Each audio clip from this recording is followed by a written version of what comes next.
Kira.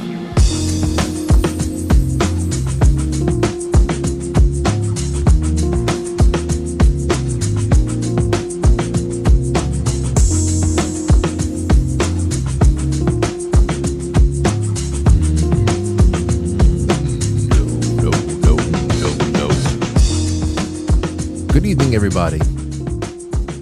It's 7 o'clock on the dot. It's Wednesday night. Wednesday night, June 4th, 2025. A beautiful day today. I hope it was beautiful. Well, it was an unusual day. Yes, the sun was hot if you were in it. And you know, I did a lot of work late last night. It was very hard for me to go to sleep early last night. Got home all amped up. Didn't know whether or not we were going to have a channel in the morning. Still might get taken down. Who knows? But we had a lot of fun last night. Great. We'll talk about it tonight. I'm going to open up the lines. We are just going to get you guys on air tonight. I want to talk to you all. There's other things I can throw out there. I have questions that have come in already, and that's really it. That's really it. But the sun was strange. It was warm. Sure, if you were out there long enough, you would burn. But a very familiar thing has happened now. It's become familiar. And that is the filter through which we received the sun today. And I'll talk about that in just a little bit. But in the meantime, let me just say, I think that's, I don't know. It really is going to be more of an open lines night tonight. And a couple other things that I want to bring up that have popped up along the way. I appreciate you guys hanging out again. And yes, tomorrow is going to be great. We have Reverend Bill Bean coming on. It's going to be a night of spiritual warfare. It's going to be nuts. And it's always just going to be good to talk to Bill again. And then we'll have Mike Baldwin on Friday night. Maybe Matt. I don't know. And Saturday night, remember, Rumble only. That's going to start at 9 p.m. on Rumble and on quitefrankly.tv. I'll have it syndicated there so that the website is not dead. So that is going to be a big one with RJ Williams. We'll be on the front page of Rumble. There's going to be plenty of viewership. It's going to be nice. And we're going to be getting the full picture of a story that we have been wondering about. My brother and I, Mike too, he won't be there that night too, either, I should say. But who knows who will. Still, we're going to be getting a lot of gaps in this story filled. And I can't wait for it. I can't wait for it. In fact, I already spoke to RJ Williams and said, hey, listen, I would love for you to come out to New York for September 5th and 6th. We're having a big, quite frankly, social event. It's going to have a fair-like atmosphere. It's in a wonderful venue and all that stuff. I would love you just walking around, perhaps doing a little bit of a stage act as well, where you're making something disappear, you do something strange, whatever the hell it is. Eat the biggest light bulb you can find. And then also just do sleight of hand tricks and whatever, you know. There's he said, you know what? I think that would be amazing. So out of all the people that I'm working on showing up as special guests, that is going to be an interesting one because it will have taken care of a lot of our entertainment for the night as well. So thank you guys and gals for the announcements, sticking around for those. And is that it? Yeah. All right, let's get this one kicked off. No reason doing a grab bag if we're just all sitting around grabbing each other's bags. All right. Be right back.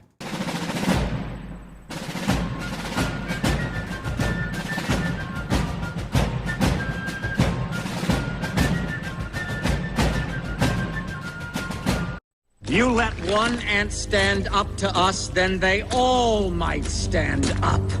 Those puny little ants outnumber us 100 to 1. And if they ever figure that out, there goes our way of life. It's not about food.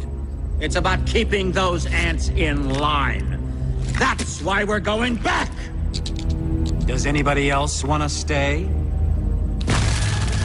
Let's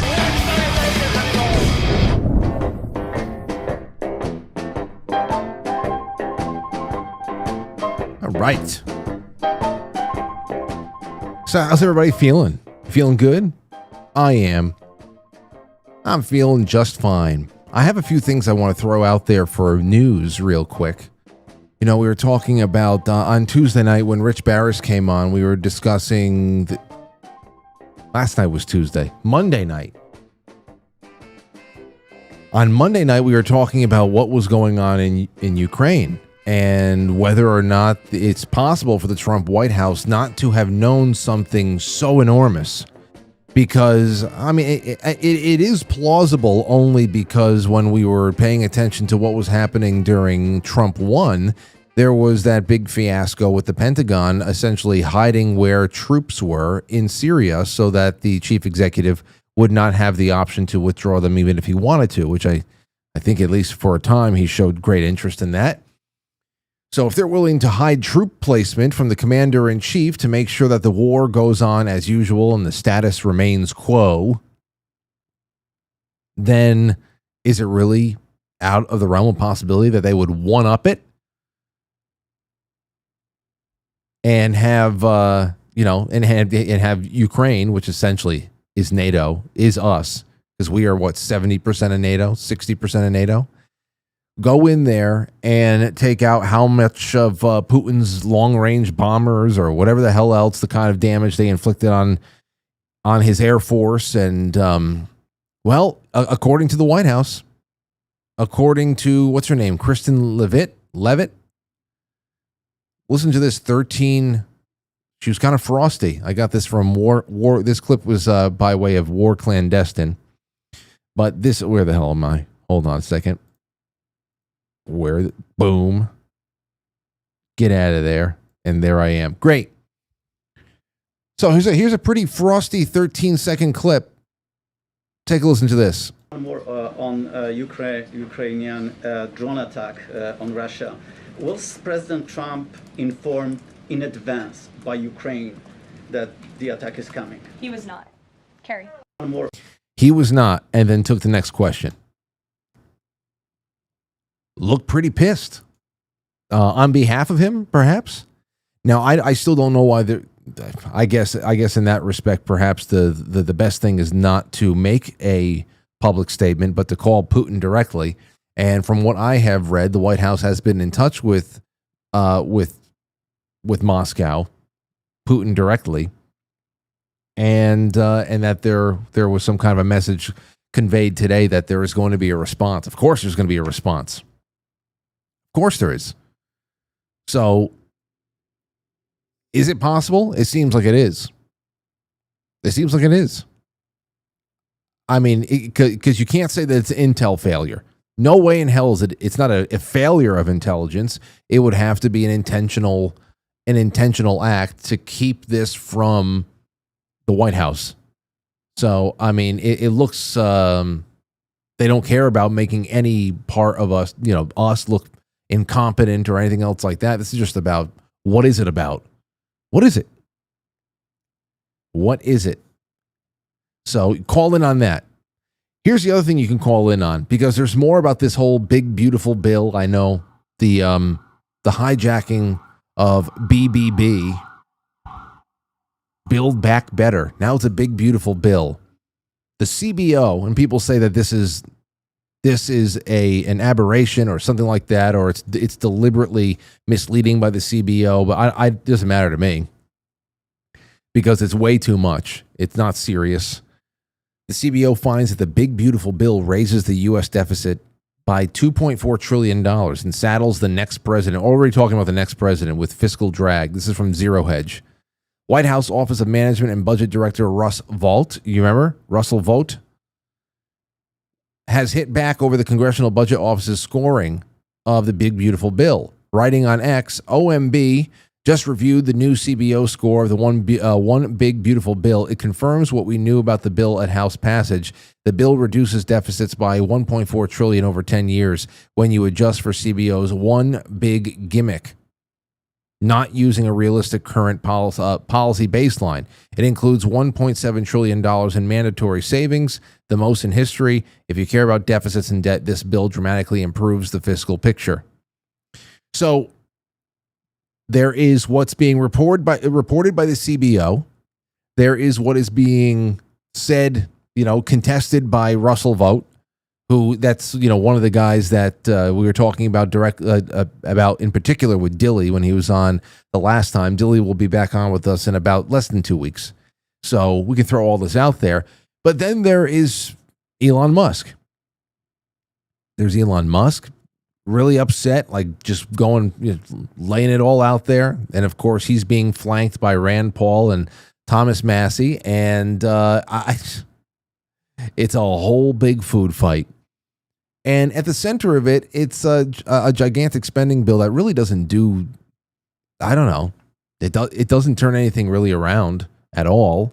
And I understand that you can't just pull the rug out from people, tens of millions of people who live on, government programs and things like that. That would have to be very carefully sunsetted out of existence and all that stuff. So I'm not talking about complete destruction, but it just seems like there is so much that impacts the day-to-day life of average Americans, so little to not at all, that why couldn't this be bigger? So, like I said, matters of Congress really just don't matter to me anymore. I'll watch it. We can talk about it, but this is just nuts. And then you have this. You want to talk about matters of Congress. Marjorie Taylor Greene completely embarrasses herself in my eyes. Something like this is absolutely embarrassing. She was talking about this particular section about the AI, what we were discussing during what was it, last Thursday when Matt from Cultivate Elevate came on and we were talking about AI, and he came on to talk about the provisions of the One Big Beautiful Bill that the automated and what was it, the Department of Commerce, something like that. We already know how much of the IRS is AI, and that's pointed directly at us. And now we have more big policy enforcing and even developing wings of the federal government being lent over to AI, and also having provisions in there that strips the states from being able to regulate AI for like a decade, which it doesn't matter. I mean, see that's what I'm talking about. This in and of itself. Now, let's just read what Marjorie Taylor Greene had to say. She said, full transparency, I did not know about this section on page 278 to 279 of the OBBB that strips states of the right to make laws or regulate AI for 10 years. I'm adamantly opposed to this, and it is a violation of states' rights, and I would have voted no if had I known this was in there. We have no idea what AI will be capable of in the next 10 years, next 10 weeks, and giving it free rein and tying states' hands is potentially dangerous. This needs to be stripped out in the Senate. When the OBBB comes back to the House for approval after the Senate, I will not vote for it with this in it. We should be reducing federal power and preserving state power, not the other way around, especially with the rapidly developing AI that even the experts warn have no idea what it may be capable of. Now you say, well, at least she's willing to admit that out of hundreds and hundreds of pages, this slipped by. I'm sure it wasn't the only thing that she missed. All right. Maybe she should have had AI read the bill and actually break it into relevant sections and most interesting. I like that. I like that idea. It's a little bit more of an advanced Control F, and just find some things in there. I think anybody who has some sort of a bill that is made public should get it into a Chat GPT or anything else and just Control F anything that references AI, number one across the board. Then you go down all the keywords that you want to make sure that things are, I'm telling you, it would be the best things. If they had all of these representatives, all of these congressmen, senators, they all have staff. And this should definitely be people that are specialized in this way to only be doing things like that. You want to talk about gigantic 1,000-page long bills that are completely unconstitutional, then at least employ some of the technology we have to break it down into key bits and make sure that key words are never left out of the search. Now, back to the Constitution for a second. I did not know about this section on page 278 of the OBBB that strips states of the rights to make laws or regulate AI for 10 years. It doesn't. It doesn't. It is unconstitutional, therefore null and void. It doesn't. All states need to do is be aware of what's in these bills to a greater degree than the people who are passing them are, and then write legislation that says we will not be participating in this, and we will not be participating in that, and we are not going to be sending this and that, and that's it. It's the 10th Amendment. They did not amend the Constitution. They did not go through the proper amendment process to make sure that the states have absolutely no power in making laws that regulate AI programs or anything else that the federal government is putting forth in largely unconstitutional ways. In many cases, agencies that have no actual right to exist. So that's the least discussed thing here. Most people are just shocked that Marjorie Taylor Greene would admit that she didn't see this stuff. But I give her credit for at least going out there, because I'm sure most members of Congress did not as well. But at least she's putting her voice out there. But she should also just be out there encouraging state legislatures to step up. If I am not enough, my vote is not enough to stop this thing in its current form from going forward. Please, state legislatures, you need to know your rights. You can legislate against this. Tell the federal government to pound sand. This is not an amendment of the Constitution. It is an illegal act. And don't listen to it. That would be great. If we can start getting a little bit of that in the mix, that would be wonderful. That would be wonderful. So yeah. Okay, so there you have it. You can call in on that too. What do you think about this? What do you think about that? 914-200-0269, 914-200-0269. I have officially closed the lesbian hotline for tonight. Though if you are a lesbian, you want to call in and voice an opinion or just whatever you want. A lot happened last night. We were able to take a couple of calls. We were able to bring in some of your super chats and all that stuff.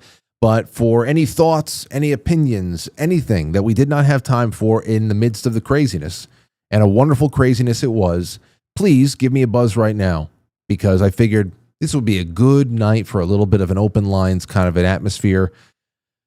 In between guests, tomorrow will be good. Friday will be great. So this is like a nice little landing pad. 914-200-0269. The other thing I will say, speaking of super chats, all of the prizes that I brought back home from Maine and I gave away on last Tuesday still have not been claimed.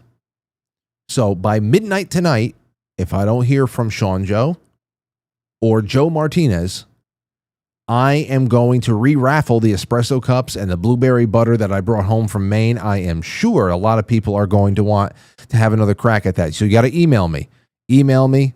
That's it. By midnight tonight, that's the timestamp, because it's already been a week. And I want people to be enjoying these espresso cups. The other thing I'm going to have for you tonight, if you send a super chat, a Rumble rant, a gold pill, whatever it is, I'm going to be putting your name into the name finder, namefinder.net. I think that's what it was. We are giving away not only another SpaceX Falcon 9 patch. This is mission number 5386 from Grimbold72. Sent me a whole bunch of these. But this is also going to be paired up with a 1 ounce round of silver. So I'll be mailing this to you. And Tony Arterburn of Quite Frankly.gold is going, once you email me with your address, I'm going to send you this with a bunch of stickers and a whole bunch of other shit. And Tony Arterburn is going to send you an ounce of silver. So there you have it. That's for the rest of the night. We're building that up. Let's take a call. Aaron Moriarty, welcome to the show, Truth Stream. Thanks, Frank. On the bombing of the Russian bombers. Now, as you know, you probably know that Trump has refused the CIA briefs, the presidential briefs, intel briefs. So I can just see them saying, well, if you would just listen to our briefs, you would have known this was coming. I didn't read that. How long has he been refusing the briefs? Well, he's only seen them a couple times since he started, I think. I heard a little while ago. But yeah, he's got his own information, and he's not listening to the propaganda. Okay. Well, I mean, this is big in and of itself. Let's see me see here. I'll look into that because I don't know anything about that at the moment. But if that is the case, then yeah, you could say, well, we told you, which I don't know how that would be the only way. That would be the only way for some kind of information like that to be conveyed to the president. I just don't know how. Well, if you had read the brief, I would feel like that would be somebody would be in the room. Mr. President, something's about to happen. I can't imagine that would be the only place. Well, I think Flimsy Graham needs to be have charges, and Blumenthal as well, because they just went completely against the president's peace plan. I just think it's atrocious. And, Flimsy Graham would be the perfect little, sacrificial lamb, if you will. He's a Republican, and he's a slime bucket. So he's, listen, I'm with you. I'm with you on that one. I can't stand the man, and I don't understand why people like him are always given the endorsements. Always given the endorsements. But what can you do? The plug needs to be pulled on everyone. Ukraine, NATO. This is the only way to manage it. Number one, the umbilical cord has been cut. Ukraine, NATO, Israel, everyone. If you can't defend yourself, then don't start no shit. And that's it. If you can't defend yourself, then don't start. And here's the thing. It's not even that, then one of friends, friends around the world, other smaller countries around the world who maybe in some scenarios are getting bullied by larger geopolitical neighbors that are aggressive, that are actually aggressors and all that stuff. Well, I guess then you have to take things into account. If they're allies or whatever's going on there, you can, just let you know that, hey, you've got a friend in us, whatever you need. And hopefully that's enough to dissuade people from pushing any further. I don't know. But what seems to happen is that the United States supercharges everybody's military, and then little countries that are usually run by special interests just start fucking picking fights with everybody because they know that we're going to be there and we're going to do the whole our precious ally here, our precious ally there shtick over and over again. And listen, I know this stuff is not that simple, but especially in the fact that it's not like we are just sponsors of states that are separate from ourselves. We become enmeshed in entire regions, as you all know. Lindsey Graham's best buddy from another life, John McCain, was out there. They're out there making sure that our friends, our allies, and our enemies. And then when we didn't have enemies, we created enemies, and we armed and trained them as well. And it's just everywhere. That's why it's not that simple, obviously.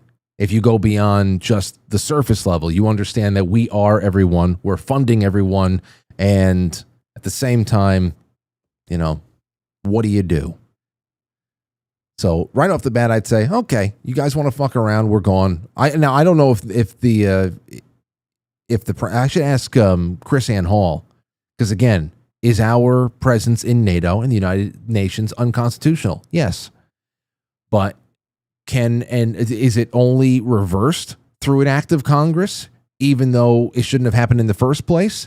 Or is there something that the president can do to completely defang the entire operation that we were funding with NATO or anything else like that? Because they're trying to get Western Europe, Western and Central Europe incinerated. That's what NATO is working toward right now, in getting Western and Central Europe incinerated. 914-200-0269. Let's talk about anything. Anything. Last night, how do you feel about last night's show? I have seen nothing but great reviews. I'm sure there are plenty of you out there that were shocked. I'm sure of it. Let's see here. Circadian OR says, longtime listener, never called. Grateful to catch you live playing MLB on Twitch today. Workplace accident left me with 2 fractured heels, and my left heel required 3 large screws to reconnect. Thank you for such an amazing show. my friend, yes, I played. It was right before, I had about 40 minutes before Lauren was done with dinner. And it was right from the dinner table. I'm right out the door to come to the studio. So I said, you know what? I'm going to play a little bit of this show. And it was a fun time. I won 2-1. It was a tight game. I should have won 4-1. No doubt about it. I had some bad base running errors. But either way, I got to talk to people, and I really love the Twitch over there. So it's tough because once it starts getting warm outside, I play video games a lot less. It's a nice pastime in the winter months, especially when it's like sub-zero and you have a half hour to spare. And I don't know. I got to do it a lot more because it's just a great way to talk to people, especially late at night. So all the best to you, and thank you for the support. And I really wish you well in your continued recovery, my friend. Let's take a call from John from Connecticut. Go ahead, John. Hey, Frank, I just experienced the blinking screen thing. Oh, I'm sorry for you. Remember you had that, right? Oh, yeah. I changed out with a good old one I had in the garage. Holy cow. I was going to try everything. I called everybody. And what do you do, man? I can hear everybody, but I can't see nothing with the mouse because the screen is just blinking, blinking. I don't know. My issue. I changed it out, kid. But see, I was thinking your problem was like somebody was messing with you, right? So I don't know. I'm keeping my old one just in case. Well, it's not like I was getting power messed supply, with. Take a crap or what? I changed the cable and the monitor, the screen and the cable, right? To Did it an work? old dog one. I mean, I'm talking 20 years old probably. Uh-huh. But whatever, it works. I mean, maybe not 20, but probably. I don't Okay. know, all this shit comes. Is it new enough? Is it so new what enough? else, Frank? Putin talked to Trump, and he says, "Yep, I'm going to zap Ukraine." So okay. What do you expect And him we're to? going to help out with Iran and stuff, and that'll be all good, right? What do you expect him to do? I mean, I'm sure it's just one of those things. I don't know what they can do. I just don't like the shit that's like Trump doesn't know what's going on. I know. And that's crazy. It's like there's somebody else fucking around on the bed. They had 18 months planning this drone razzmatazz they just did. Fuck them assholes. You get it all out, Willie? I don't know. Putin is definitely restrained, I guess. We are not glowing yet, right? We're not glowing yet. But I'll tell you one thing. All right. So we were talking about anything. I forget what else. So how cool is that? Your daughter's getting you sponsors for hot chocolate. Is it going to be cacao hot chocolate? I don't know. I love her little brain. I can't take it anymore. When she looked at me, that is so amazing. I didn't even hear. So cool. At first, Willie, I said I had to take a double take because I said, "Wait, what was that word she just used?" What I said, "What did you say? Did you just say sponsor?" She goes, "Yeah, like for your show." She probably doesn't even know what a sponsor is. But she hears me talking. No, she got it. She knows. I mean, I don't know. Kids, I think are running 10 times faster than we did when we were kids. Yeah, probably. I mean, I don't know. But did you see Nick Shirley the other couple days ago when the Minneapolis blew up a little bit? It was pretty funny. Remember him? Oh, Young yeah. Kid? He's doing good. Yeah. Hey, listen. All right. Yeah, enough talking. All right. To you. It's like Well, I'm just talking to you. well, thank you. Go back to your show. There's other things to talk about. All right. Thank you, Willie. All right. You're the best. I love you so much. Holy. I'm back up. Back up around. Yeah, I saw Nick Shirley. Nick is in a new city, sometimes a new country every day. And it is good. It is good. I just really hope that he shows a lot more situational awareness. He's got to start doing that. There was a reason why Tim Pool stopped with all of the coverage of protests.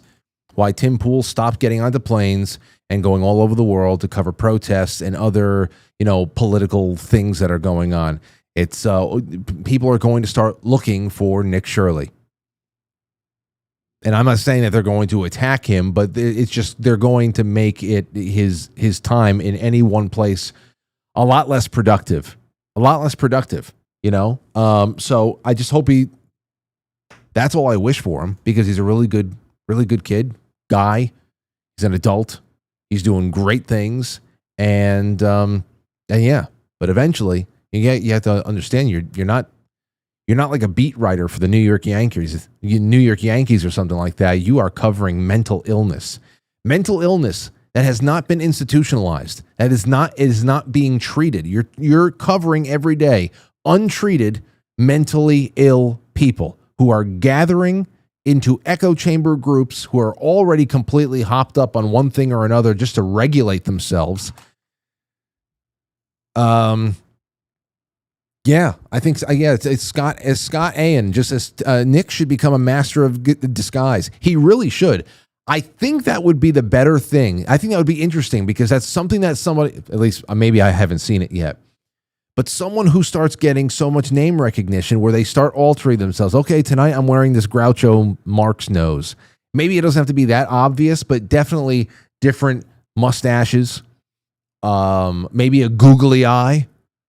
Maybe put a googly eye in there. I don't know what the hell. A wig. I think that would be funny. I think it would be very, very funny. Somebody's probably done it. That's probably what I would do. Get myself a nice wig.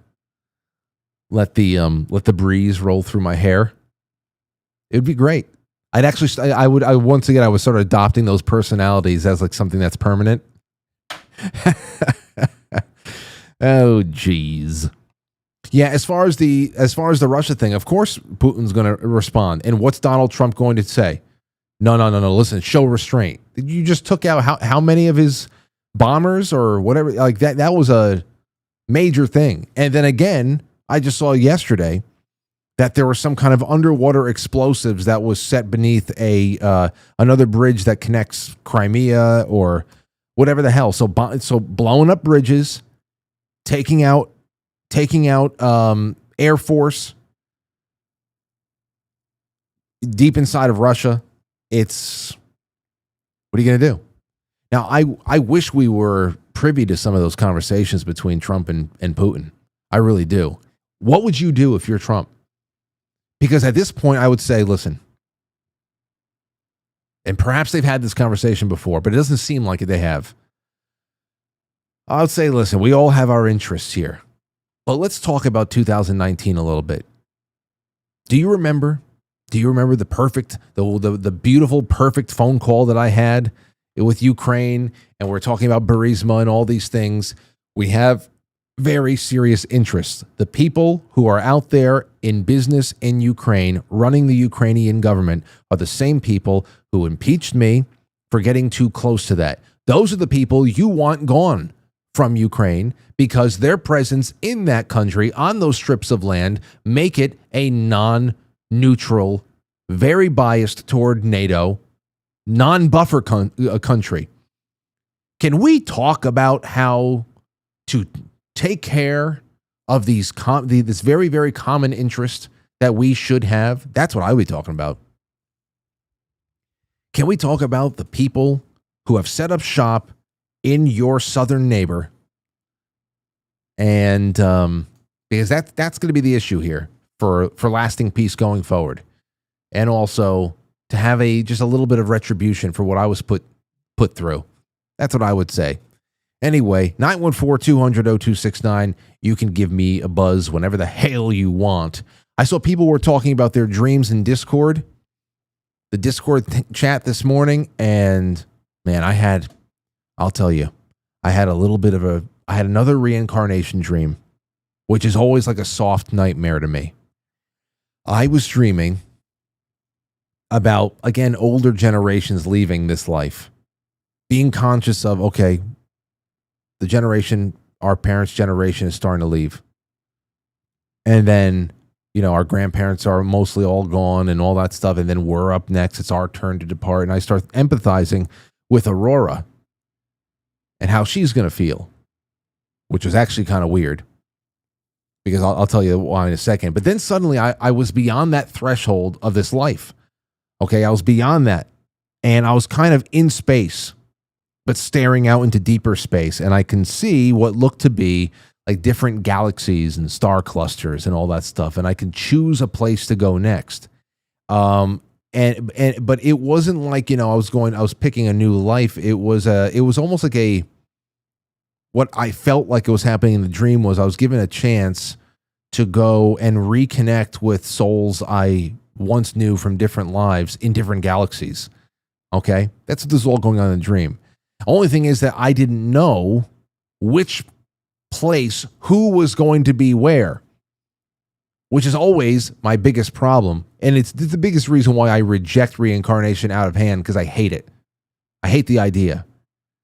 Because maybe some of you would want a change in scenery and the characters that you have in your life. I know that some of you would say, you know what, I really didn't have a good time with my parents. I really didn't have I would really love to have whatever. I don't know. Maybe some of you would want a change of scenery. But I personally don't want to do this again with anyone other than who I have with me now. And I don't want them going off. Very selfish in that respect. I don't want them going off and being someone else's brother or someone else's sister or mother or daughter. And I'm getting very upset right now. I don't want that. I don't want them going anywhere. And then, then the other aspect of the dream was, what if, for as certain as I am about my family and friends of this life,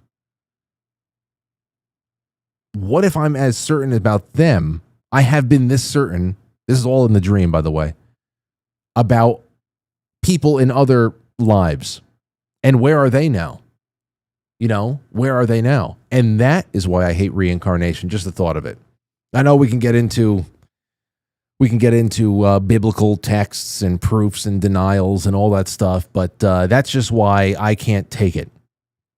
I really can't. And then Aurora today. It's funny because I was, I went outside with her a couple of times today, really wrung it out. She's going to sleep good tonight. And when we were going out for the last time, we were putting our shoes on and all that stuff, and she comes up to me as I'm tying my shoes, and she put her hand on my face, and she said, "Why do you have some white hairs, and why do you have some black hairs on your face?" I said, "Because I'm getting older. That's what happens." And she got very upset. And the first thing she went to, she says, I said, "What's the matter?" And she says, "I don't want you to grow up to Jesus. I don't want you to die. Oh gosh. I said, well, I just, gave her a moment. And then I promised her, I said, "I promise you, I know that that's very upsetting thought, but we are all going to spend eternity together. It's going to be all right. It's going to be all right." And I just thought that was so weird that little exchange happened today. And seeing that she's starting to think about that stuff as I was working through this in my dream last night. So I got to pay a little bit more attention to it. Make sure she doesn't, go spiral off, because that can be, I don't want her to start feeling sad about stuff like that. She's got her whole life to start digesting that crap. It's not crap. It's just something you have to face. But, anyway, that's what we have going on. Little bit of a nightmare that reincarnation is to me. Hey, you want to talk about real nightmare? This is a real life nightmare that's happening in the flesh, at least for somebody. What the hell is this guy's name? He is, this was happening down in Miami-Dade. Listen to this. This cop in Miami-Dade, he was a deputy. He was accused of assaulting a trans woman. And here's a 2-minute news story about all of the updates in this. And you just listen to this story here. And maybe we'll get some calls on this one too. 914-200-0269. Listen to this. This is from NBC 6 South Florida. Listen to this. Charges are dropped for a Miami-Dade deputy who was accused of being violent with a transgender woman he met at 11 nightclub back in April. But today, state attorneys announced that they have cleared the lieutenant from all crimes. NBC 6 reporter Christian Colon joins us with why the drop in charges and Christian Colon. Sorry. I'm sorry, Christian. You're in America now. Your last name is either Cologne, like the cologne that we wear, or it's colon. What do you want? You get to pick one. I can't stand the disruption of every sentence to oversell a Spanish accent. I can't stand it. Everything stops in its place. And then like the glitter bomb. It's just like a glitter bomb. And the exclusive video of the officer's arrest you'll see only on 6. We just met. We came back to my place of residence. Okay. And that's it. And what happened inside? Nothing. So you guys didn't argue? No, we didn't argue. You just stated that you did. I just kicked her out. This is the moment Daniel Chala, Miami-Dade County deputy of more than 30 years, is questioned by police at his apartment after a night out at 11. Why did you kick her out? Because I didn't care for her. Why didn't you care for her? Because I didn't like her. Okay. Did something happen inside that made you not like her? Now listen to this. Remember, everything that you're hearing right now, this guy is being questioned outside of his apartment. Why didn't you like her? Why did you kick her out? Why don't you like? First of all, her is a he. That's number one. Number two, who does it matter? Does anything matter if there is somebody in my place of residence that I suddenly do not want there anymore? Does any of this matter? Why does she need to know? That's number one. Actually, there's a lot of number ones in this. That made you kick her off whatsoever. Chala denies being violent to his guest. But records show he went home with a woman who accused him of wrapping his arm around her neck tightly and refusing to let her go.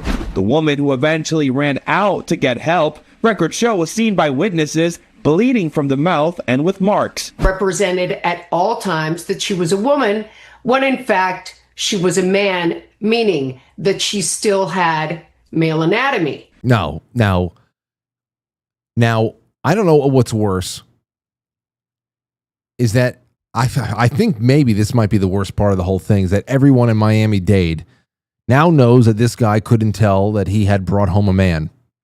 Now, perhaps this person was like one of those better passing people when they put their disguises on and all that shit.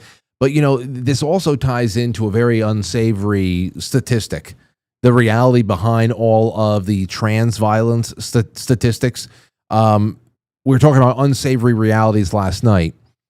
This is another one of them. Most of the assaults on people who are transgender usually have some kind of a tie to prostitution or some sort of sexual deception.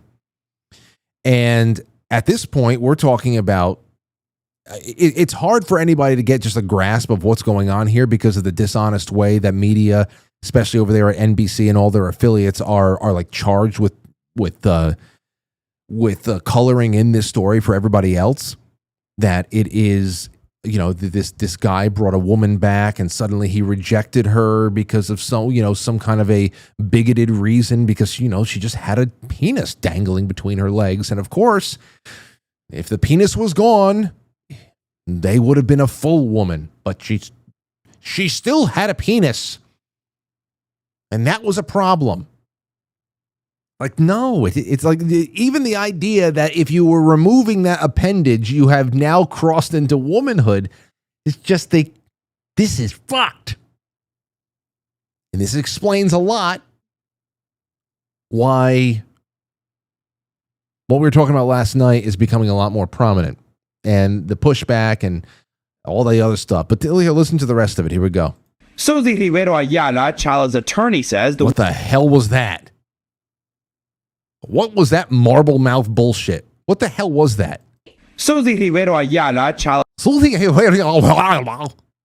attorney, says the woman lied to the officer about her gender and he wanted her out. The woman lied to the officer and he wanted her out. This is also screwed up. Can you imagine just being an average lollipop sucker down in Miami-Dade seeing this pop up on television? You guys are like standing here like if I assaulted her. I did not assault her. Chala was arrested. Turn around. Why? For allegedly battering and preventing the woman from leaving. Because you seem intoxicated. He got into... I am intoxicated, but the thing is that... He's intoxicated and he's home. You can be drunk and home. You can also ask a man in a disguise to leave your house, and when they don't leave, you are perfectly within your right to get into a fight with that man. And now apparently all the charges have been dropped against this deputy just because the defendant has not shown up for any court or anything like that. The thing is that I never assaulted her. But today, about a month after this arrest, prosecutors cleared Chala of any crimes. The state attorney's office tells NBC6 after numerous attempts to get the victim to cooperate, she refused to assist with the investigation. This person came in under false pretenses, and my client escorted this person out. And the deputy's attorney tells me he was on paid leave, but it's unclear what will happen now since the case is officially closed. We did reach out to the sheriff's office about that, but we haven't heard back yet. In Miami, Christian Colon, NBC6 News. Charge. Thank you, Mr. Colon. Well, what do you think about that? What do you think about that? Oh, to be in the middle of all, oh man. Well, you know, just when you think you have problems, perhaps you do. But so do other people. Always remember that. Always remember that. In other news, we're going to take a quick break in a second here. This is from the New York Post today. Washington's most outrageous MAGA correspondent, Natalie Winters, dishes on dating in D.C. Most men in D.C. are gay, she says. That's right. Is that a surprise to you? Perhaps it is. Perhaps it is. So, I don't know, man. You know, it's sad that you have to inspect. You have to inspect now. I'm so happy I'm not single. I'm so happily married to Lauren. That must suck because it's not even, obviously the top layer of all this is feminist consent-based lawfare, where everything is about giving and removing consent, spoken and implied consent, and it's always biased toward the women and who they want to destroy at any given time. And even if it is a slam dunk case for the people that they are accusing, if there's a way that they can exonerate themselves, you still have the headlines, you still have the mark on you. It is still a great trauma and all that shit. So it's not even, we've talked a lot about consent-based lawfare over the last 10 or 15 years of this show, no doubt. But now it's also, on top of that, the need to inspect people's undercarriage. You know, sometimes, I don't know. What do you guys think? What do you guys think? You call in with any of that stuff. It's not only just the consent stuff. Now it's inspecting people just to make sure that they're not strapping back. Feel bad. I feel bad, I really do. And do you also think that perhaps the deputy, is it possible that the deputy did know? Did know, and then getting back to the apartment, it was just like, oh, hell no, you know, what am I doing? They feel like disgusted with themselves or something like that. It's possible.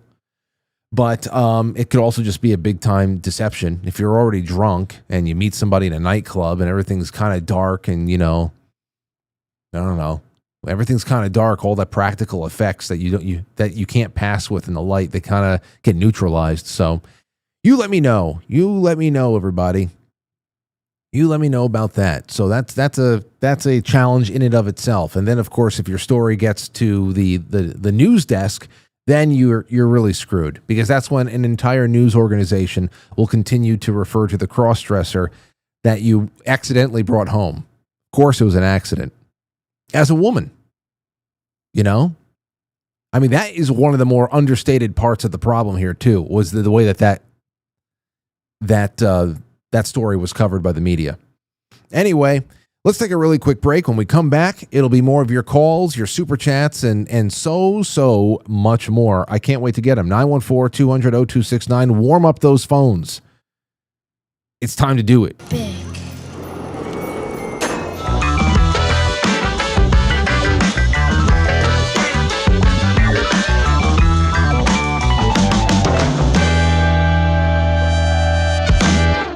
Being so thoughtful of the Frankly flock. Tomcat74. Well, Tomcat, you got it. There's really nothing else I can say, but I love it. I love it all. And we're only just getting started. Let's see. Sean Joe, thank you again. In the Bushes, 827. Good to have you. And also Sean Joe again. In the Bushes and Sean Joe. Good. Now, over on QuiteFrankly.tv, or on the QuiteFranklySuperChat.com, Pablo says, Frank, I'm glad to see you're still on YouTube after last night with Leonarda and King. Oh yeah, that was probably the harshest part of last night. King, that was the biggest hurdle. Let's see here. Hello Kitty says, hi Frank, I think we all would be better off if the SSA offered a $50,000 payout and the government got out of our lives. P.S. Lindsey Graham, why does Trump keep endorsing these ass clowns? I don't know. It is South Carolina. You can do whatever you want. But the fact that, well, you know what? You talk to Tracy, who was she was a Horry County. Well, she was like, for the Republican Party in her county, she was elected a chairperson or something like that. And in less than a year, she had to step down. Like, you want to talk about the organization, the GOP, the Republican Party as a national organization and all of its state offices and everything else. I mean, we're talking about it's a gross organization, just like the DNC. They're gross organizations, and you have no clue how many people. Like you think about the Tea Party, you think about the actual the beginning of the Tea Party movement in early 2000s or something like that. When that was going on, you have people like John McCain making sure that Tea Party candidates were absolutely destroyed. That all available means of becoming successful and actually gaining traction in an electoral sense in places like Arizona or wherever else these big fat bloated elephant neocon types have set up shop. That's the way it is. Like, that is, you're talking about the GOP is glyphosate for the liberty movement. Okay, glyphosate. So I can see how it happens. Where, in places like all places, it's really, really hard to have somebody gain traction and have them be completely free of any kind of influence from within or without. So that's just something I think about. All right, what else we got? ST says, love the Aurora update. She's so precious, and your Aurora impressions all about the blueberry butter. Yeah, I know. Well, I'll tell you guys tomorrow. Because I told you, by midnight tonight, I'm looking at these wonderful things. I wanted these espresso cups. I should have got two for myself. But I said, you know what, I'm going to get this for the audience. Shotzi says, enjoyed the show last night. Badass ladies. Hopefully they come back again soon. Anytime. I mean, Chrissy lives a lot closer than Leonarda. I don't know where Leonarda, I think she said, Texas? Something like that. Either way, she flew into New York and she's doing dates around here. So this worked out nicely. Jay Britt says, I'm your Huckleberry. Indeed. And Road Trip just says, Grok, how many unconstitutional items are in this? Yeah. How many items would pass the criterion laid out in Article 1, Section 8? I wonder if Grok is actually intelligent enough to be able to do that. So that's all I got for you on that one. Over on Rumble, Grandma Grateful says, happy hump day. Yes, same to you, my friend. It's good to have you out there. And Kiss Chaos says, hi to all. And Frank, you should try the RoboCop game. It's damn good. I think Mike, my buddy Mike, plays the RoboCop game. I'll ask him about it. Maybe I'll do it. I'd like to chill out with something like that. That'd be fun. Okay, so here's another one that just came in. Is that it? Where the hell did I put it out? Oh, yeah, okay. From Terry. Frank, what a show last night. You had a pretty good poker face, but I can't imagine how often you winced inside. Also, do you think that Chrissie and Leonarda represent a reaction to the current culture war or an overreaction? Or, I'm sorry, overcorrection? That's a great question. Poker face. Well, sometimes I just got to smirk and hang my head. I don't know. I wasn't wincing inside. Listen, during intermission, Chrissy looked over at me.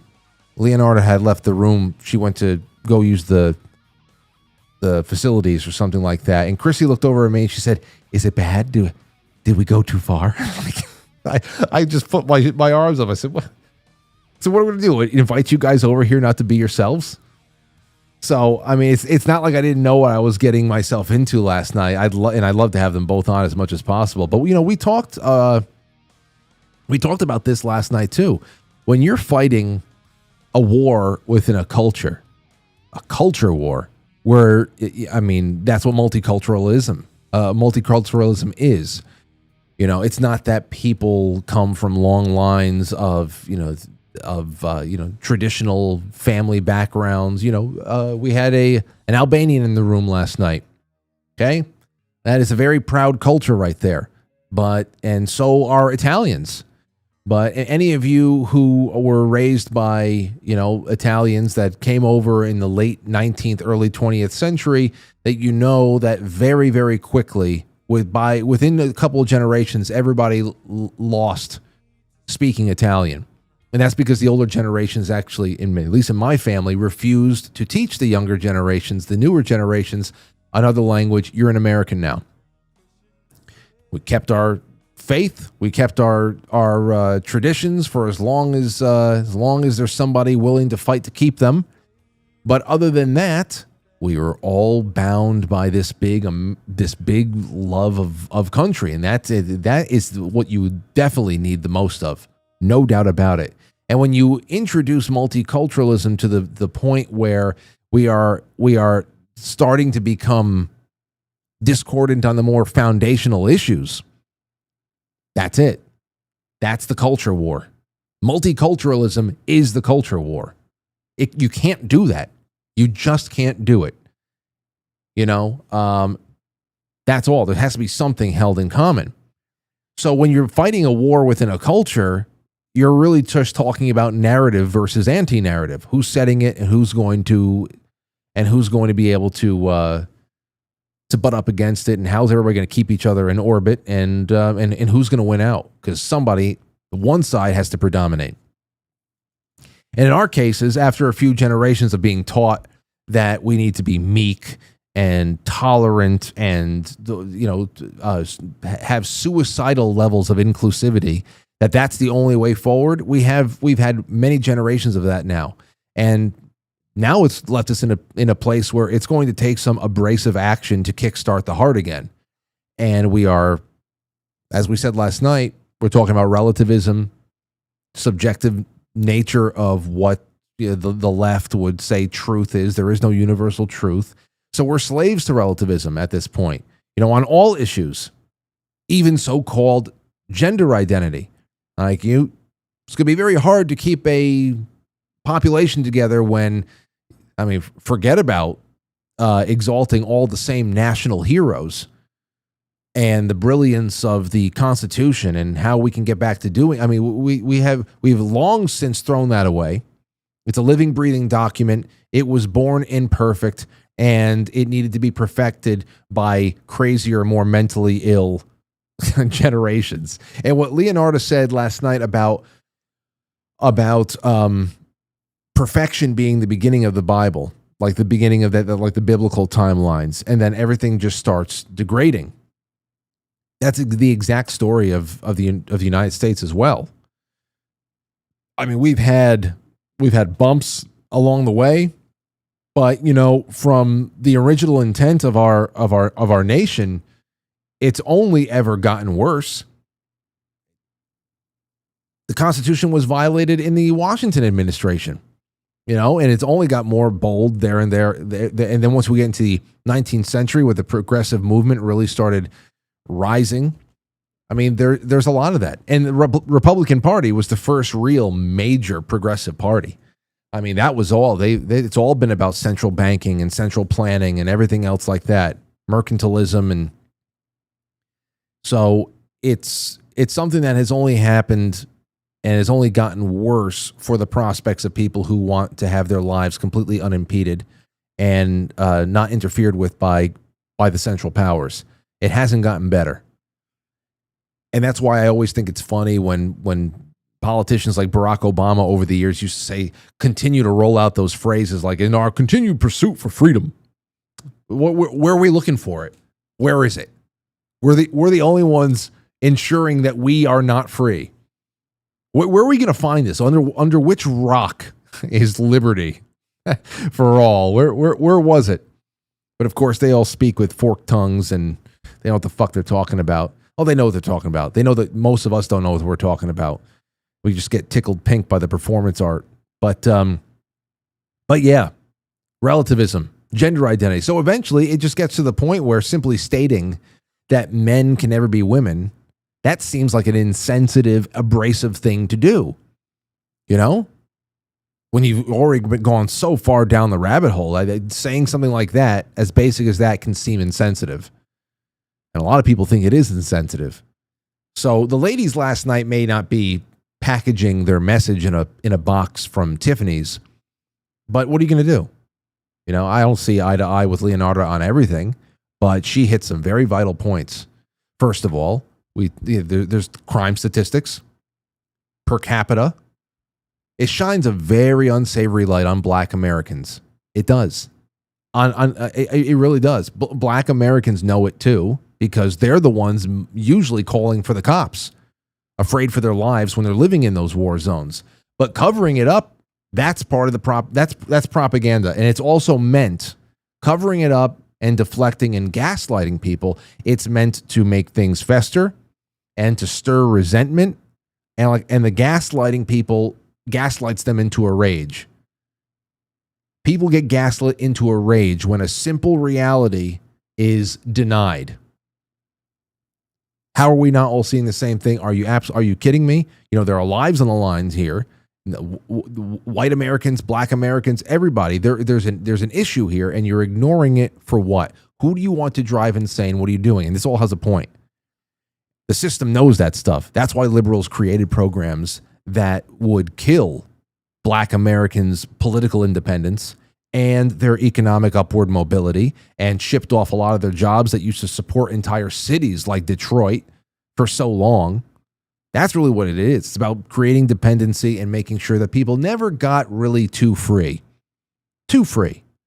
And then on top of it, government gives financial assistance. That's part of the hook that you never get off of. And terrible victimhood-based education to make sure you always give somebody a gripe.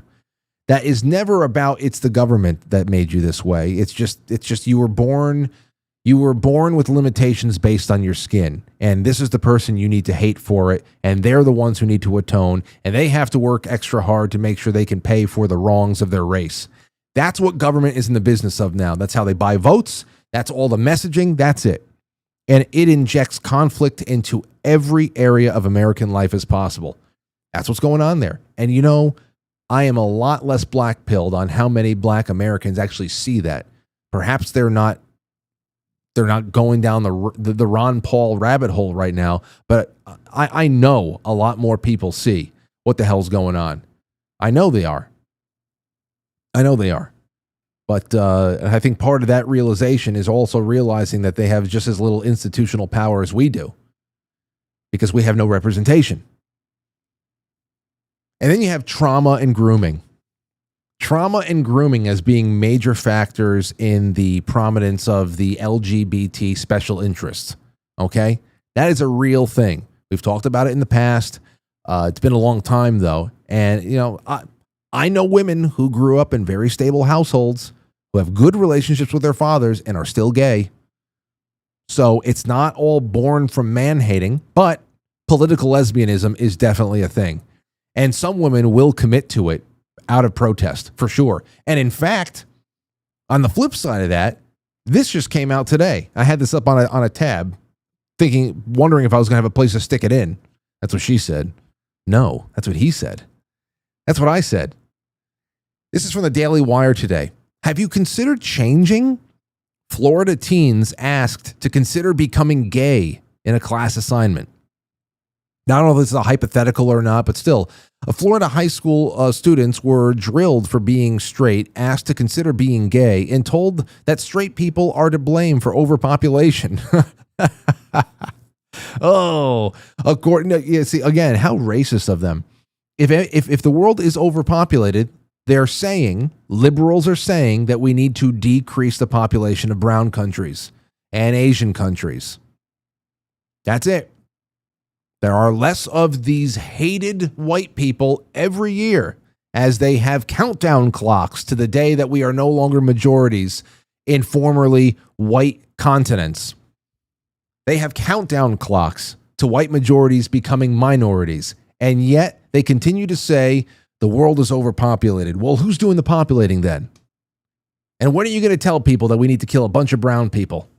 When are you going to tell people that you want to wipe all of these brown people in Africa, Central and South America, and then everybody throughout Asia, including India, that you need to cut them down to size?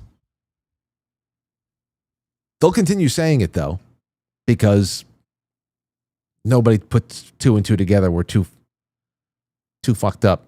Anyway, during a course for high school children in Miami-Dade County, where the cops can't tell when men are women or women are men, students were assigned to complete a sexuality-focused questionnaire that asked a series of bizarre questions, such as, what do you think caused your heterosexuality? Caused it? Is it possible that being straight is just a phase that you may grow out of? And considering the menace of hunger and overpopulation, could the human race survive if everyone were straight like yourself? What caused it? They're asking about causes. They're definitely not talking about genetics. They're definitely not making assertions about genetics in that case. But trauma and grooming is a major part in this. It's a major part. And either way, what is reported when you talk about some of these articles that will come out saying that 30% of Gen Z or something like that believe that there's something other than straight, it would be about maybe 2 or 3% at the most, if not for the concerted effort to promote alternative lifestyles as some super virtuous and like a new rapid evolution of our species. I think that's really what it is. I think a lot of people think that we're going through a rapid evolution. You know, it takes like 100,000 years to lose our tail or something like that. But within the last 25 years, people realize that they can just, with a snap of the fingers, they can be half squirrel and half octopus, something like that. Now, I have gay friends, gay family. I've had gay bandmates, plenty of gay audience members, and I can separate very easily my love for them from the hatred of the machine that has weaponized all of this for destructive purposes. And it is a really insidious thing. And when it gets to the point where you can't talk about it without being crucified, eventually politeness is absolutely abandoned. And that's where we are now. And that's when we end up with Leonarda and Chrissie, whose stage acts are designed to be a sort of cultural defibrillator. Seriously. Their acts actually are designed to be a sort of cultural defibrillator that shocks the heart back into rhythm. All right? Because let's be honest, Leonarda saying something like gays don't deserve rights. Now, I'm pretty sure that what she means is rejecting special interest, no protected status, no advertising sexuality as a commercial brand to children, that this stuff should not be protected, that we should all be on even playing field. You want to talk about everybody out there living their own lives and having their own, their own tastes and preferences behind closed doors or whatever the hell it is, you're just living your life, then whatever. It'd be great if everybody can keep their private lives to themselves in that respect, but otherwise, we should all be expecting the very same from the justice system and everywhere else. The educational system, there should be no special caveats, no carve-outs, no promotions, nothing. But Leonarda is a comic. So not only is there no time for nuance when you talk about that stuff, nuance would diminish the shock of the joke. So as far as the question about whether or not it's an overcorrection, comics live in extremes. They live in extremes. And you got to do that to be able to create parody. So you should never go to a comedy club expecting to be made comfortable. That's for sure. But as far as everyday life goes, and you and I, we can't just have people walking around defibrillating each other at the local farmer's market, dropping N-bombs and just for no reason.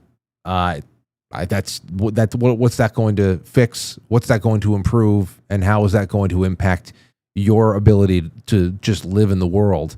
You know, real life is a place where reason and etiquette and diplomacy, things that I am sometimes not very good at with how public my job is. But real life is a place where reason, etiquette, and diplomacy should play a little bit more of a factor. Yeah, you know, which is why we keep reminding each other that the internet is not real life. That's the simulation.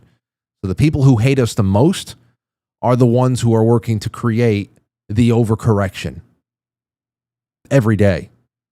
That's what something that a lot of newbies out there who are drinking from the fire hose, especially when it comes to the giant rat's nest that is the state of Israel.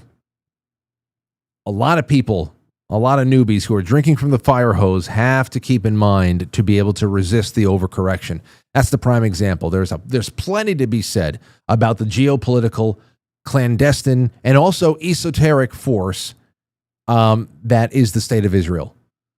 But there's no doubt in my mind that Mossad has had at least a little something to do with the so-called great noticing that everybody's going through right now. Because you have so many people, at least online, who are just suddenly drinking from the JQ fire hose, and every conclusion drawn about everything is the Jews. Every Jewish barista that you meet in every coffee house across the country is somehow connected to the plot, too. You know, like that right there. When I see shit like that, I'm like, damn, Mossad is good. They are good. Look at this. This is a fucking mess. And then along the way, it creates spectacles. Did you see Dave Portnoy? Dave Portnoy. He went, oh my God. He's been like everywhere that this guy shows up now, somebody in the background screams, you know, F the Jews or something like that. Which again, you want to talk about online simulation nonsense to how do you carry yourself in real life. Okay? But then he sets himself up on this podcast. I don't know about, you know, Barstool Sports and how, you know, what kind of services it renders and what kind of shows it produces and stuff like that. But it seems to me that he is on a podcast hosted by somebody he hired to host. So I guess this is all within his network over here. I don't know any of the people on screen except Dave Portnoy, who's in the middle. And the guy on the right, he's a host, and Dave pulls rank with him about the idea that, like, at least for the time being, I guess because there's an ongoing war between Palestine and Israel again, you know, like the never-ending story out there. Because they're in a state of war, there should be a moratorium on making any kind of jokes involving Jews. And look at this absolute spectacle that he makes of himself, and he attacks this guy that works for him. Listen to this.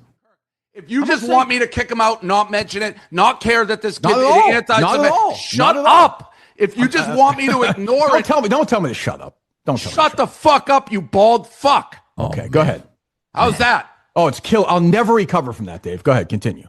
I'll never recover. Well, you're the one who big boss man, don't tell. I'll tell you work for me. Okay, go ahead, continue. You little bitch, you work for me. Sure, you bet. For now, oh, you continue. Don't? For now, quit. I don't care. Is this show or not a show? Like, is this a show or not a show? Like, we can't have a conversation? You're an idiot. Okay, continue. You're literally saying people should be allowed to make Jew jokes, say whatever they want right fucking now. That's yes, what I think saying. people should be allowed to make jokes. So how many motherfucking Jews have to be killed before you stop? Hey, Kirk. Okay. This is what was planned. This is what was planned. This is not progress for us. This is regression for us. It's progress for planners, no doubt. What the hell did I just watch? And that was about something that I think we should all be able to agree upon. No matter what wars are going on in any parts of the world, jokes are jokes. That some will not be in what you would consider to be good taste, then whatever. But look at the way he treats that guy. I don't know what his name is. But shit, man. Fuck. That happened to me.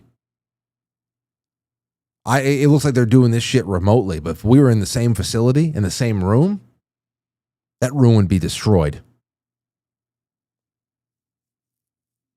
What the fuck is wrong with Dave Portnoy? That guy's an absolute maniac. Absolute maniac. He's nuts. Absolutely nuts. Has the worst takes ever. He's essentially just a very famous gambler. Worst takes ever. What the hell? Look at how he treats the people that he... Like, I would not be surprised now if there's I don't know when this happened, but this has got to be testament to how he treats people that he employs. How can this just be a one-off? That was just so vicious and so embarrassing. Good golly. Anyway. So that's it.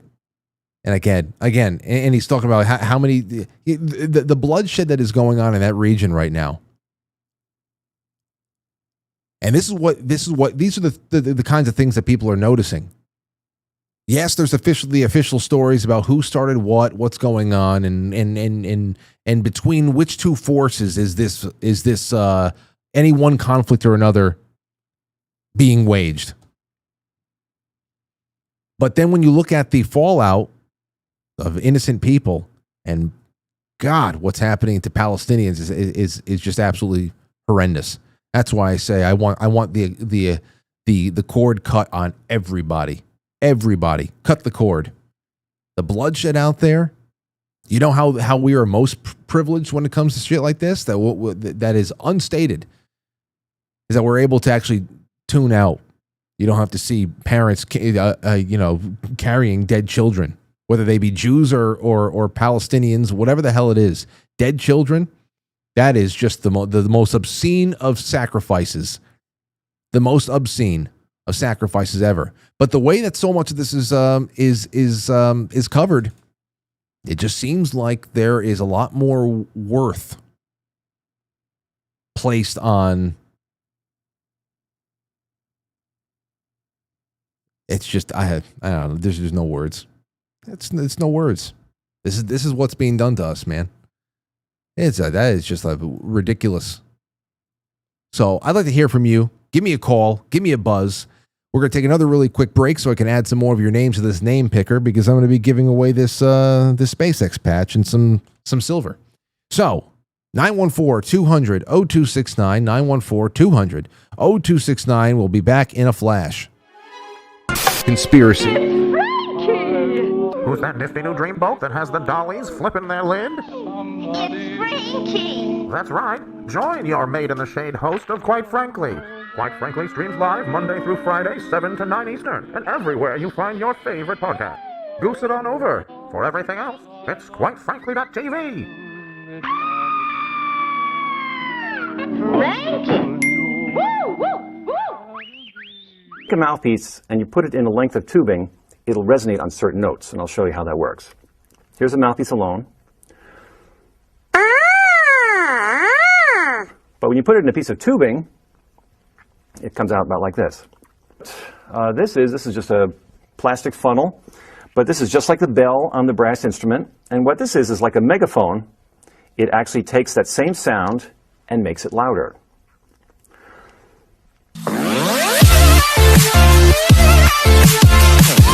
Scientists were able to mimic Nessie Amun's voice by recreating his mouth and vocal cords with a 3D printer. It allowed them to produce a single sound.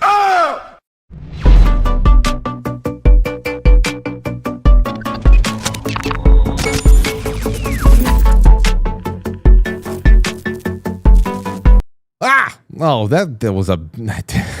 Oh, sorry. That was abrasive. That was offensive to me. I'm sorry. That transition right there with the music just cutting off so suddenly, that offended me. Offended. 914-200-0269. I'm just checking out what's going on. Kiss Chaos. I just want to thank you again. And Grandma Grateful, I'm putting you into the. Let's take a call. Caller, you're on the air. Go ahead. Hey, Frank, it's Sentinel. How are you tonight? Good to have you on, Sentinel. Yeah, hey, I was just calling because I was watching tonight, and you had that Dave Portnoy thing. He was unhinged.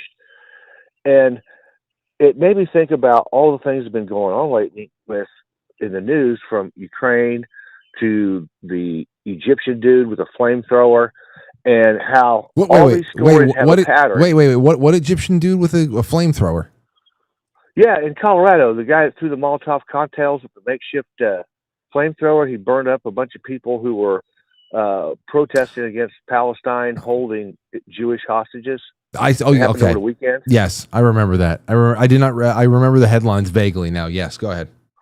Yeah, well, so both that plan and the plan where the Ukrainians destroyed the Russian bombers were 18 months in the planning. I just found that to be kind of like a weird formulaic coincidence that they both were in planning for a year and a half.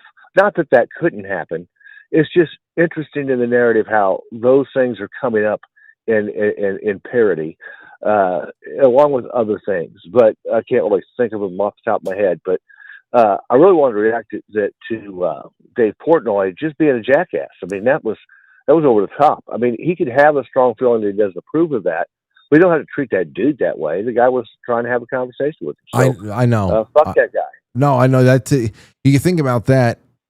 You think about the situation you're in, and then of course Dave Portnoy. It was under his breath. Well, I mean, it was just in the midst of the exchanges there that you heard him say, "I'll save $500,000." So apparently, that guy that he was, demeaning, calling a bitch, calling a bald asshole, and everything else. He pays him a good amount. You think about now that where you're in a situation where you've been completely emasculated by your boss in public, and you're being well paid, and now you got to wonder, how much is my dignity worth? Seriously? I mean, that is a tough situation to be in, that Dave put the other guy into, because really you ask, how much is my dignity worth? Am I walking away from $500,000? Do I at least say, okay, well, I'm going to go find myself, put my resume out there?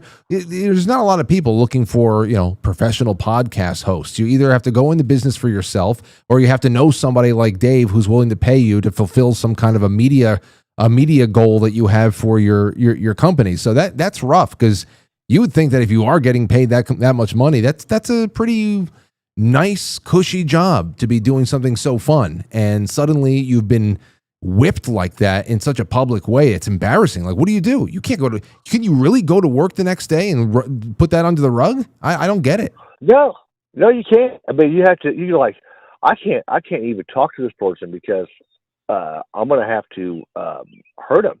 I mean, or I'm going to have to fight back about this because I have some self-worth. I'm not worthless. I didn't deserve that. And I mean, I'm not married to this person, so why do I put up with this kind of derision? It kind of reminds me of a story when Molly and I were both in college. We had to take certain classes that were baseline in order for everybody. One of them was Introduction to Computer Systems, and we had to learn how to use word processors and spreadsheets and all that. And there was an assignment to make this certain spreadsheet, and the example had a dashed line before you got the sum total at the bottom, and she made it a solid line, and she got graded down like 20% from the assignment because she didn't make a dash line. And she says, why does that even matter? I still get the math right. And he goes, no, you're going to work for somebody someday, and you got to do exactly what they tell you to do. And she says, oh, really? Well, I wouldn't work for an asshole like that. She passed the class, but it wasn't an A. Well, I mean, there you go. I wonder how everybody else in the chat room would actually. Maybe I can start a Twitter, a YouTube, a poll or something like that to see what would you have done. Would you quit the next if that happened to you? You're making $500,000 as a talk show host, and your boss does that to you. Is there any public apology even that can right that wrong in some way that allows you to save enough face to actually keep the job going for a little while? Because that's a really irredeemable check against your dignity. Yeah, it is. Okay. Well, I would like to do one last thing, and that's just say hi, Molly. I'm out of town, so I wanted to say hi to her on your show. I know she's watching. Well, there you go, Molly. I hope you're well, and Sentinel's coming home soon. I promise. Yep. Thanks a lot, Frank. Have a good night. Take care. See you in a little bit. All right, Katie from Texas. What's going on, Katie? Oh, hi, Frank. I'm still okay. I had to turn the stream off. So yeah, there are so many points to touch on. So you just let me know whenever you want me to get off the phone. No. Well, are you going to start? Because I know that you work, just from what I've learned in the Discord and other times you've called in, that you have spent a lot of time working at high levels in corporate life and all that stuff. So put yourself in this guy's shoes that was just berated by Dave Portnoy.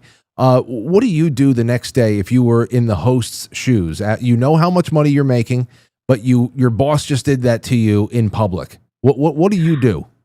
Well, I mean, it would start off really not even the next day. It would start off in that confrontation. I think he handled himself pretty well, and I would have liked to have seen the rest of it, though I know you can't just play the whole thing on your show.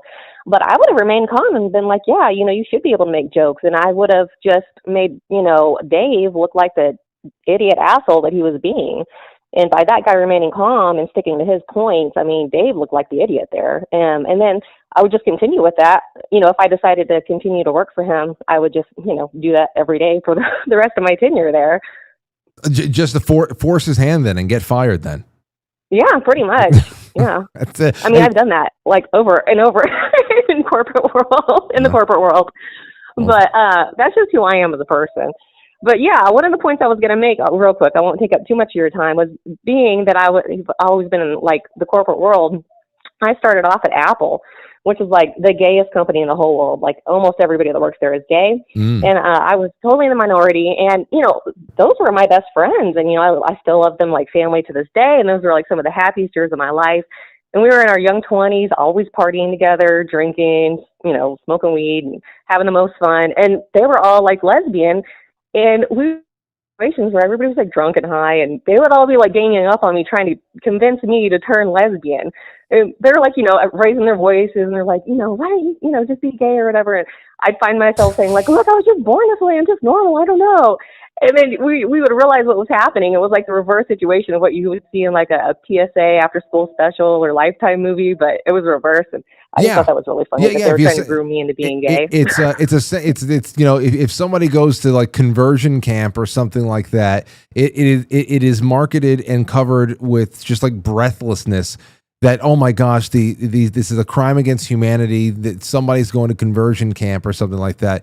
But if everybody's come on, be gay, be gay. Yes, they would be like yelling at me, but like all in good fun. Like we were just being loud and drunk and high or whatever. But I just thought it was funny. That was just the reverse situation. Well, I'm happy you put it on the record there. Thank you so much.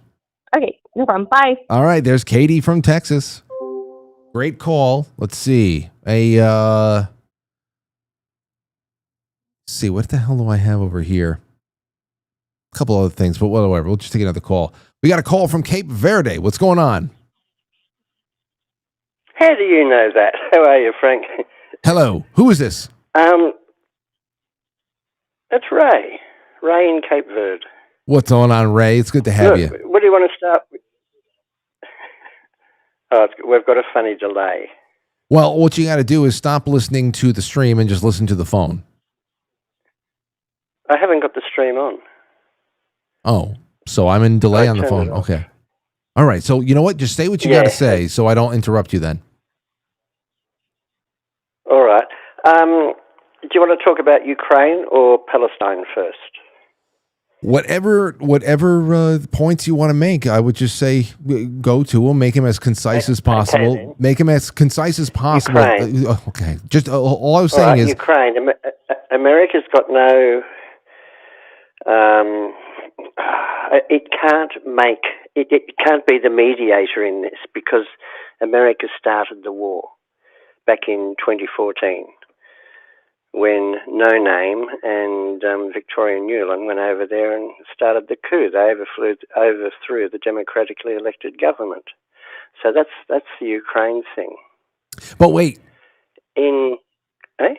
What I was going to say is this, since you commented on that, follow that up with your personal thoughts on, okay, if there's nothing that we can do to stop, we have to remove ourselves from it. What do we do about stay behind factions of the people, the special interests, the corporate interest, all the unaccounted for the human resources we have actually running the country on behalf of the U.S., the intelligence services, the NATO countries and all that. Like, even if there was a peace deal that was signed tomorrow, all the same reasons, all the same people that made this war seem to be a necessity for Russia and Putin are still there. So how do you really remove yourself from the situation if you're Donald Trump without having to expose just how deep the roots, the American roots in Ukraine are? Exposed to the American people, you mean, because the rest of the world knows. Right. Americans live in a bubble. The easiest way to stop the Ukraine conflict, which should never have started, is stop sending them weapons, stop sending them bombs. That stops it straight away. But you're financing this. You make money out of this. America is 250 years old, and it's only known 15 or 16 years of actual peace. If the wars stopped everywhere on the planet today, next week America would be bankrupt because every state, except for one, I think, have something to do with the military-industrial complex, whether it's making bombs, tanks, clothing, food packages, ration things. You're involved in the military, in aggression. That's how you've built your country, and you've got to remove yourself from that. Yeah, well, that's a very, very deep stain. Okay, on to the Middle East. Go ahead. Okay. The only way to resolve it is to just to remove Israel. It's started. Israel shouldn't be there. It's nothing to do with religion, and this is what you've got to understand. It's nothing to do with Jew versus whoever. Israel was started by 3 criminals, and it should not exist. It's doing awful things. It's been doing disgusting things to the Palestinians for the last 70 years. The bullshit that comes through the media, the Jewish-owned media, of course, they're not real Jews. It's all censored. And I've got friends there, you see, and it's terrifying for me sitting on one end here and just getting the information through Telegram of what he's doing, what's happening to him. They've moved 12 times. He lived in the northern Gaza, he and his family, and they've moved 12 times. From the northern Gaza, their house was bombed. They were one of the first people hit. And they then had to go down to Khan Yunis, living in a tent, and then in another tent, then in another tent, and all of this. I get, that's something I get, because there's a lot of, I know this is a personal friend, so you're seeing this with firsthand information. But as far as the actual conflict at large, you're just saying that the only way to really stop this is to remove Israel. Okay, so how do you remove Israel? Well, you've got to stop funding it. America funds it. And That's all of the Yeah. the conflict at the moment, you're sending all of the weapons, all of the bombs. It's America-Israel genocide that's happening. A very good point as far as entanglement. As far as entanglement goes, we were talking about that earlier on. And thank you for the call. I have some thoughts. Okay, I'll give you a couple more seconds. The delay is really killing me right now. It's hurting the ability to talk. So give me some concluding thoughts on there, because I think we have everything we need. Okay, now I just think America should stop funding Israel. It should remove all of the Zionists, the Jews, out of the Congress. It should be illegal to have dual citizens in your government, because they're not acting for the American people, they're acting for their other interest, which is Israel. So I think that's it in a nutshell. Okay. Just remove the Jews from influence, and then you might have peace in your country. Okay, thank you so much, Ray. I'm on board. I've always been on board with no dual citizenship for people who are going to be in Congress. But just to say, hey, listen, if I went out and I got myself, because it's fairly simple for me. I think I'm the last generation. I think Aurora would have a little bit of a harder time. She'd have to go through a bigger process. I think that there's an expedited process for me to get an Italian passport. So the whole idea, I think that would be pretty good, that you have to renounce all citizenship for any other place if you're going to go into representing America's interests inside of any branch of the government. I think that would be great. But just having dual citizenship to anywhere does not necessarily mean that you can't be on the straight and narrow, or if suddenly you are not allowed to have dual citizenship, that you can't be gotten to by some kind of a lobby and have your palms greased or something else like that. So, I think that that's more for appearances, to be honest, because you can't get what you want out of somebody if they have no on the books allegiances to another country. I mean, there's plenty of people in our government right now that only have citizenship in the United States, and they have packaged off parts of this country and mailed it all over the world. We know from the Burisma thing and what the Bidens were doing alone, that were exposed over the last 4 years or so, how this shadow economy works for people who have membership to the country club in DC, and what privileges that, and it doesn't all come back to Israel also. Now, as far as Israel, how it was formed, it's one of those things where read as much as you can, read books, read as many books as you can get your hands on, go easy on the BitChute videos, and just read as many books. You can get everything you need to understand how it was put together and all the people who were involved in it. And that will be for your own self-edification. But aside from that, conquered land is conquered land. Who cares how it's conquered? Once it's been taken, that's it. Out of the way that the world map has been shaped and reshaped again over the course of history, what are we going to say? Have we not taken land? Have we not had a vision, manifest destiny? So what arguments are we making?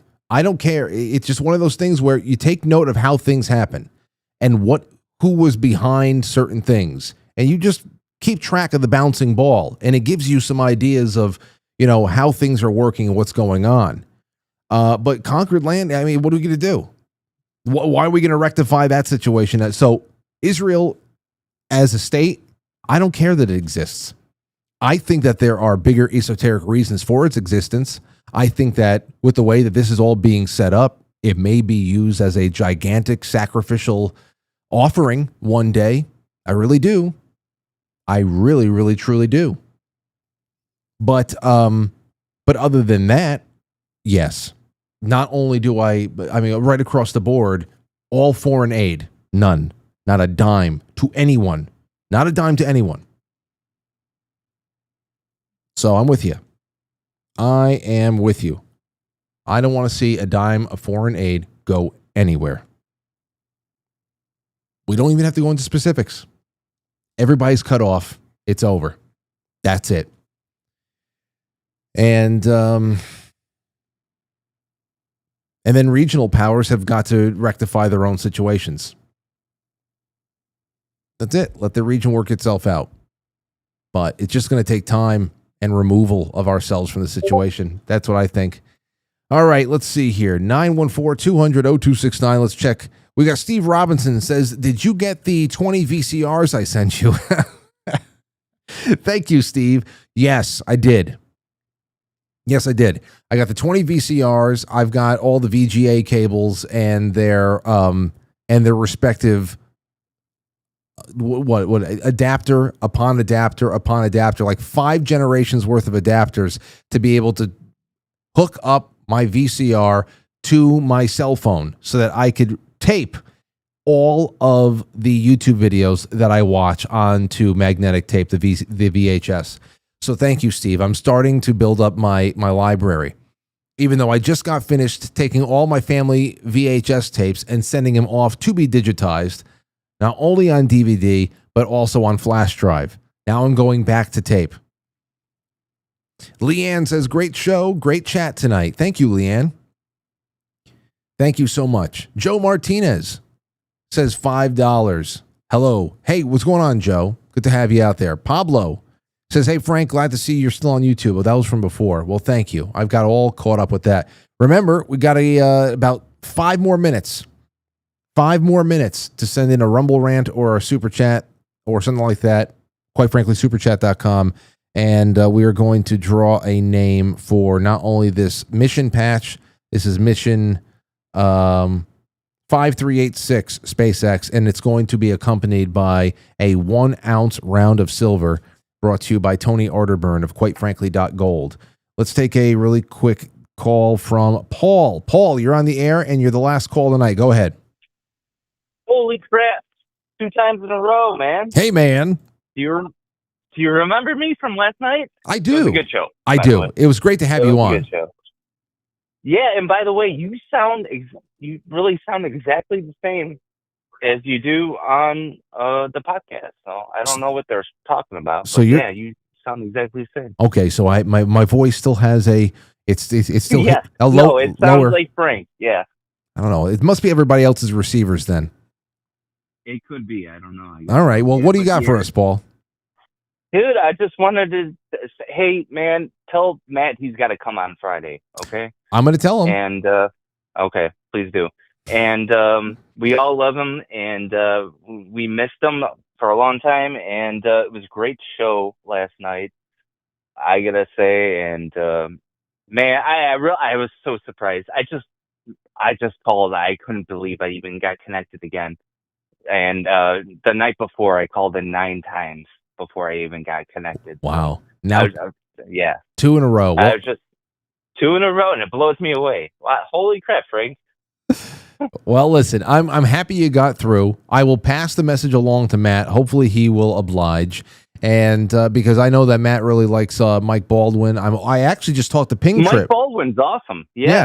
Yeah, and I actually just talked to Ping Trip again yesterday. I'm trying to find him a night to come back on because it's been a long time. He keeps putting out his work is really just legendary, and I just love what Ping Trip has contributed to just internet lore in general. It's just been really, really wonderful, and I can't wait to have him back on too. Matt is a big fan of Ping Trip as well. So, Paul, it was great hearing from you. Wait. Wait. Is there any chance you guys are going to have like someone like Method back on? Methods? Or anything?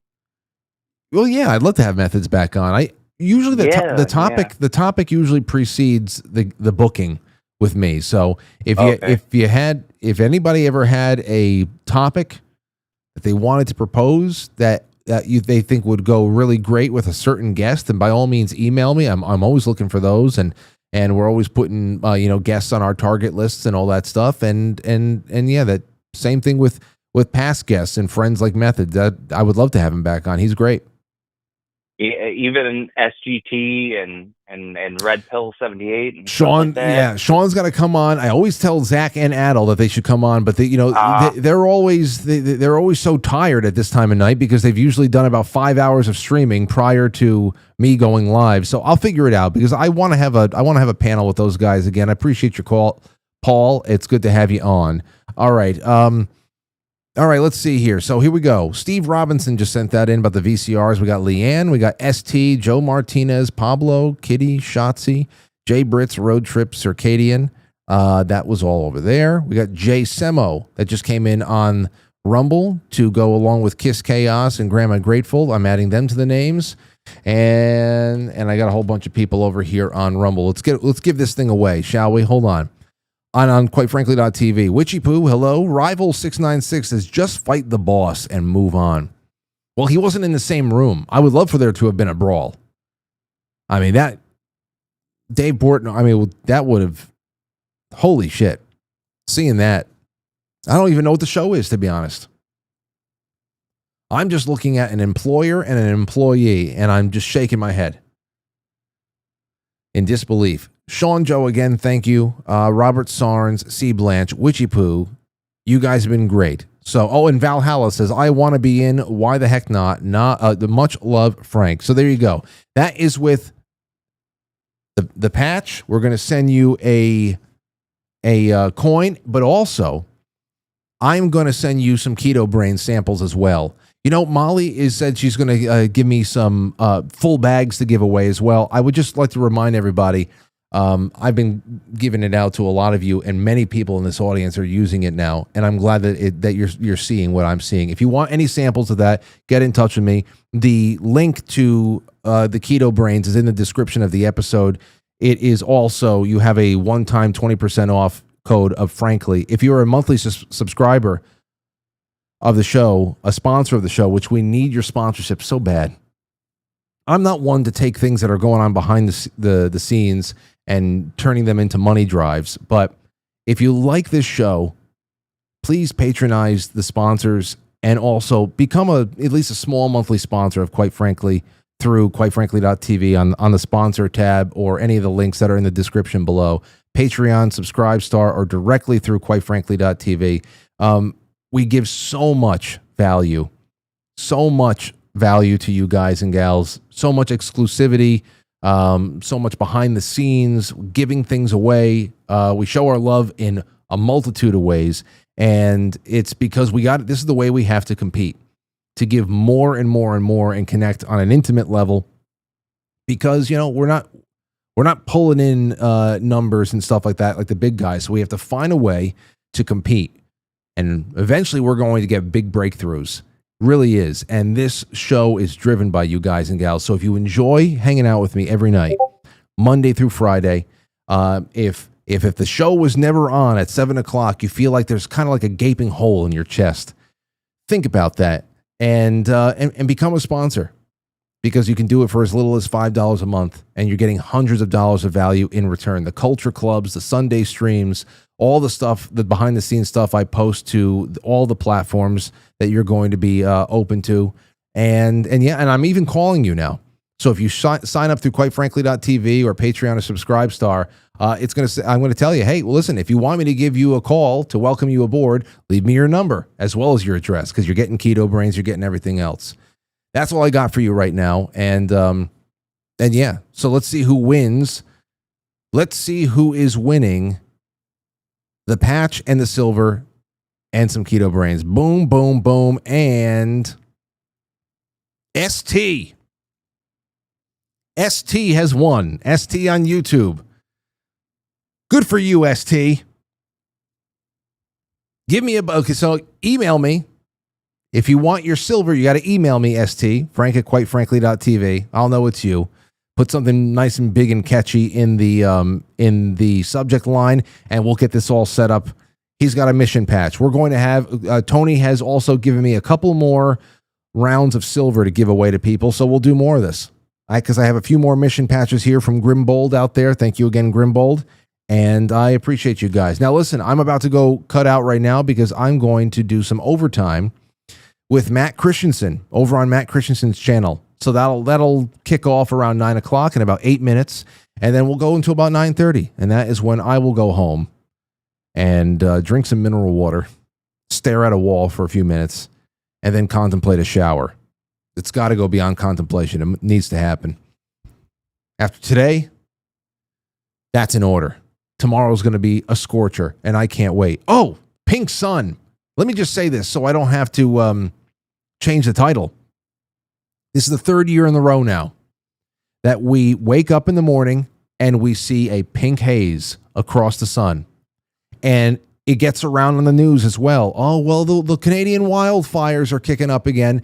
This never happened before. As if wildfires never happened in Canada before 3 years ago. Now we have 3 years in a row that we have days and sometimes a week or more where it's not just a pink haze, but you can actually see smoke, something passing across our eyes. What the hell is going on? Do you have any atmospheric weirdness like that happening by you? Email me. We'll talk about it on either Thursday night show tomorrow night or on Friday. Lauren just sent me a picture. Lauren just sent me a picture of the I don't know if you can see it. I don't know if the colors come through, but she took a picture out near the Long Island Sound today of, again, the sun that had a very hazy pink hue. Or I mean, it's gross. Gross. So this would have been like an alien sun. It looks like a scene from Tatooine or something like that in Star Wars. But 3 years ago, they told us, oh, it's Canadian wildfires. Never in my life have I heard anything like that. And now it's 3 years in a row. So let me know if you have anything like that going on by you. Not necessarily the pink sun, but that would be weird if it was. But if there's something that has just started atmospherically for you that has now been so quickly normalized, I want to know about that. Thank you so much for hanging out with me tonight. It's been great. Max Meeks says, small weekly sponsor here, audiobooks for people who don't read. Good by me. Max Meeks is one of our authors in the audience. So search his name. Max Meeks, Meeks. There you go. Thank you for being a weekly sponsor. Sponsoring through super chats or anything like that is really, it's all good. And thank you all so much. All right. With that, we're off.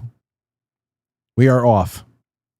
Over to Matt Christensen's channel. I'll see you there. Have a great night. I'll catch you on the flip side.